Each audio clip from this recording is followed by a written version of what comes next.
something I can discuss. As we've made it very clear earlier, that's why we assigned Attorney Cases, the chairman of the adjudication committee, to take over on these matters especially. And as mentioned,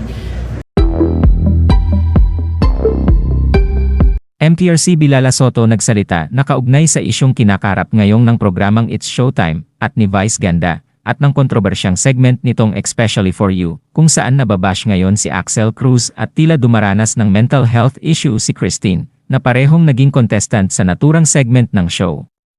Matatandaang nagdulot ng kontrobersya ang pag-call out ng host na si Vice Ganda sa isang Especially For You contestant na si Axel, matapos nitong akmang halikan ang searcher na si Christine na walang consent.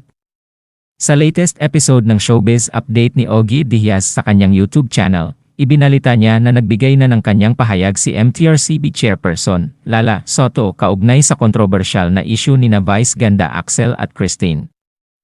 Ayon kay Lala Soto, nauunawaan niya ang naging reaksyon ng mga hosts at sumang-ayon siya sa kanilang naging hakbang.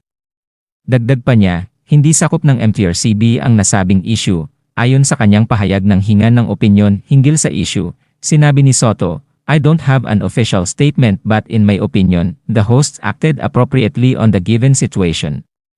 Ipinaliwanag ni Soto na kahit wala siyang opisyal na pahayag, naniniwala siyang tama ang naging tugon ng mga hosts sa pangyayari. Binigyang diin din niya na hindi kasama sa saklaw ng MTRCB ang nasabing issue, kaya't wala silang jurisdiction dito. Samantala sa kanyang Facebook page, ay nag-aalinlangan pa ring magbigay ng kanyang opinyon si Ogie Diaz sa issue. Anya, mahirap magsalita for now. Sensitive ang mga tao. Lalo na karamihan ng netizen, mga marites din kahit magpayo ka lang o mag-suggest, isipin na, may galit ka po ba sa kanya?